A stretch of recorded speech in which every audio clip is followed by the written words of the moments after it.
एक बार एक विमान का एक सफाई कर्मी सफाई कर रहा था। विमान में उसके अलावा कोई नहीं था। सफाई के दौरान उसके हर्ष का ठिकाना न रहा जब उसने विमान के कॉकपिट में एक किताब देखी जिसका शीर्षक था मात्र एक दिन में प्लेन उड़ाना कैसे सीखें। उसकी बचपन की दबी इच्छा शायद आज पूरी होने वाली थी। उसने पहला पृष्ठ खोला। इंजन स्टार्ट करने के लिए लाल बटन दबाएं। उसने ऐसा ही किया और हवाई जहाज का इंजन चालू हो गया। वह खुश हुआ और अगले पृष्ठ को खोला। हवाई जहाज को चलाने के लिए नीला बटन दबाएं। उसने ऐसा किया और विमान ने एक अद्भुत अविश्वसनीय गति से आगे बढ़ना शुरू कर दिया। मगर वह तो उड़ाना चाहता था, इसलिए उसने तीसरा पृष्ठ खोला जिसमें कहा गया था हवाई जहाज को उड़ाने के लिए कृपया हरा बटन दबाएं। उसने ऐसा किया और विमान उड़ने लगा। वह उत्साहित था।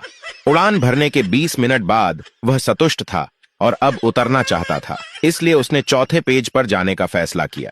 चौथे पेज में लिखा था आप विमान उड़ाने में पारंगत हो चुके हैं। अब अगर आप यह भी सीखना चाहते हो कि किसी उड़ते विमान को उतारा कैसे जाए तो कृपया किसी पास वाली पुस्तक की दुकान से इस किताब का द्वितीय पाठ खरीद लें। सीख, कभी भी पूरी जानकारी के बिना कोई पंगा नहीं लेना चाहिए। दूसरी फनी स्टोरी। रामू जिस घर में काम करता था उस घर के मालिक की व्हिस्की की बोतल से 1-2 पैग चुराकर पी लेना और फिर उतना ही पानी बोतल में मिला देना उसकी आदत थी।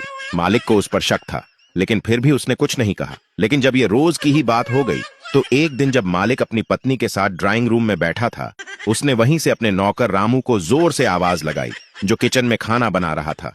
मालिक चिल्लाकर, रामू किसने व्हिस्की निकाल कर पी और फिर पानी मिला दिया है? किचन से कोई जवाब नहीं मिला। रामू किचन से, हाँ मालिक, मालिक मेरी बोतल से। मालिक ने फिर अपना प्रश्न दोहराया, लेकिन कोई जवाब नहीं मिला। मालिक बेहद गुस्से में किचन में पहुंचा और रामू पर चिल्लाया, ये क्या हो रहा है? मैंने जब तेरा नाम लिया तो तूने जवाब दिया, लेकिन जब मैंने फिर दोबारा पूछा तो तू जवाब नहीं दे रहा, क्यों? रामू, वो ऐसा है मालिक कि इस किचन में आपको आपका सिर्फ नाम ही सुनाई देता है और कुछ नहीं। मालिक, ये कैसे संभव है? ठीक है, मैं तुझे गलत साबित करता हूँ। तू जा और ड्राइंग रूम में मालकिन के पास जाकर मुझे आवाज लगा और फिर कुछ और भी पूछ। मैं यहाँ किचन में सुनता हूँ। रामू ड्राइंग रूम में मालकिन के पास गया और वहां से मालिक को पुकारा, मालिक, मालिक। किचन से, हाँ रामू। रामू, अपने घर की नौकरानी को मोबाइल किसने दिलाया? किचन से कोई जवाब नहीं मिला।